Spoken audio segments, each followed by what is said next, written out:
Okay, so this is the inside look at what goes into getting everything ready for Ingram. And we'll go slide by slide. It's super dry and not very exciting, but it's worth sharing with basically everyone to see, what goes on with this whole end of things, just so people are kind of clear and have a better understanding. So you you you click on a button and it basically says, you want to start a new title or initiate a new title, and they give you the option to do either print or ebook or print and ebook, whichever one you want to do. I've just been picking print for, the immediate, just to get the title up and running and available for publication. But of course, that depends on everybody's preference, what they want to do. You can publish it whichever way you want, and how many ways you want. But this first slide comes up, and it's basically you have your title and the language it's going to be in and your print ISBN. Underneath it, you'll say, you see this thing that says, don't have a print ISBN. So there's one that says purchase to own from Bowker or Boker or whatever it is. And that means that you own the ISBN, and it's the ISBN for the publication as it goes out underneath Ascendant. It doesn't mean that I have copyright over the work, even though, like, right underneath it says I own the copyright or hold necessary publishing rights. It's the latter in my case, because I don't, obviously that work is copyright you. I put copyright Ascendant Publishing on the cover because they ask us to do that. Obviously, whatever your preference is, if you want to put your name there too, fine. Underneath, it says book subtitle. That's if you're doing like a trilogy or something along those lines. Paul and I are both, headlong into our own kind of like series, and this is where you would put in that information. Or if there is if you're doing another edition of a previously published work, you would put it there, which is what I just did for Chaos Heaven. Pretty straightforward so far. Just a sec. All right. So the next one is authors and contributors. This is your author information. Country, state, province, city, basic stuff. Your role in the work. Obviously, the one that comes up automatically is author, but they have everything from editor to art to like all kinds of things, depending on what your specific role is. They only allow 3 though.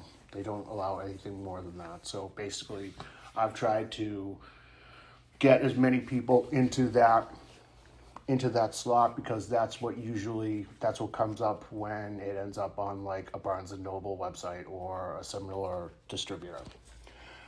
Contributor prior work, biography, and affiliation. My only ask for affiliation is that since this is going out underneath Ascendant Publishing, that you put at least one of your affiliations as Ascendant Publishing. It just makes sense, I suppose. Categorize your title. That's where I put the imprint in, that it's an Ascendant title. And then subject, we'll come back to that. They're categorized depending on whether or not they're fiction, nonfiction, what the genre is, and so on and so forth. Select audience, that almost always is trade/adult for our stuff, but it has things like kids books and like textbooks and stuff like that. The next one we're going to look at is regional subject and theme subjects. This is basically if it's based around regional subject, if it has something specific to do with a particular region or country.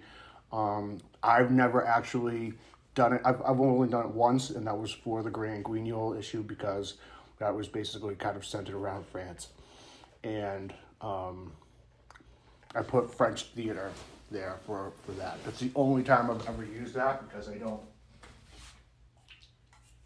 I don't write about like a specific geographical region. Although if you want to add keywords just to have keywords in there, by all means. Again, this is all strictly up to the writer or author, whatever you want to do. Table of contents, if you want to put the table of contents in there, I do, just for, for completeness sake, I guess. And then underneath, there's a spot for review quotes. We haven't had a lot of pre-reviews for works. We usually just publish it without like sending out ARCs. It's probably something we should get in the habit of doing. But like for double feature, we put like comical reviews that were kind of silly, but just to add to the zaniness, I suppose. Title description. I have a sample one coming up. It's the one I just did for double feature number 5. It's basically what is your story about? You get basically 8,000 characters. That's the lengthy description. I would generally tend to stay away from spoilers, but give a solid description. And this is basically where you're trying to sell your book and try to get people interested. Short description, that's like a 2-sentence, like science fiction book from blah, blah, blah, blah, blah. Crazy shit happens. You get like, if you can see down there at the bottom, it says 250 bytes. It's basically 250 characters. It's not a lot. It's like a tweet almost. Less than a tweet now. Or an X. Whatever the fuck it's called. I have no idea. So, anyways.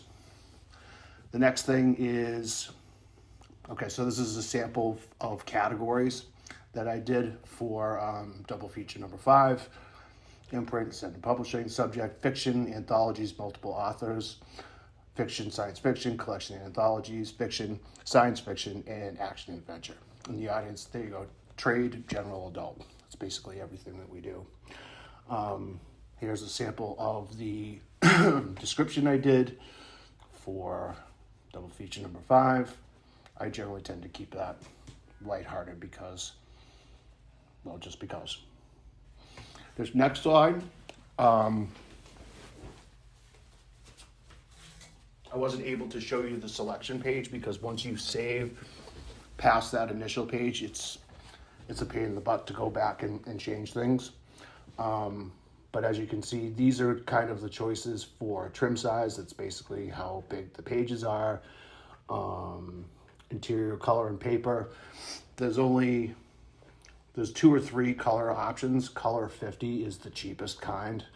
And yeah, even with all of that, it's still, when you put color inside of a book, it basically like kills the cost per book.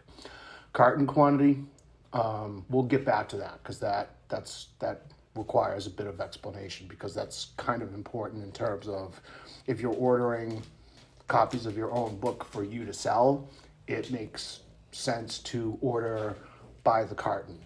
That says 68. It depends largely on the actual size of the book and how much they can fit in what they call a carton. I don't know what the actual volume is, but because double feature is a magazine with 60 pages, you can fit 68 of these things into one of their cartons. Compare that to my 500-page anthology that I just kicked out that I can only fit 12 in. So there you go. Print pricing. So this is, there's a bit of calculus to this. So allow me to bore you to tears with this. So retail price, you obviously set the price of the book that you're selling. We sell double feature through Ingram for $8.95. That's the print version. The print version is obviously of a higher quality than the ones I just kind of run off. So, and plus shipping and just to be able to make a buck off of it, as you can see to the right, I have to charge like $9. I don't want to charge anything more than that because it's just a magazine, and so on and so forth. When you put in the retail price for the United States, it automatically converts it to UK price and to European Union, Canada, Australia, and Australia covers New Zealand as well. And then and then there's Global Connect, and there'll be more on Global Connect in another video. So the last couple things to look at is basically your release date, publication date, 26th January 2024. That's for double feature number 5. It's fucking still not approved. We're going to get to that whole thing, this video, after in a couple minutes, where I'm going to show you the whole thing that it goes through with the approval process and how long it takes and the variation of it. Okay, so that's that.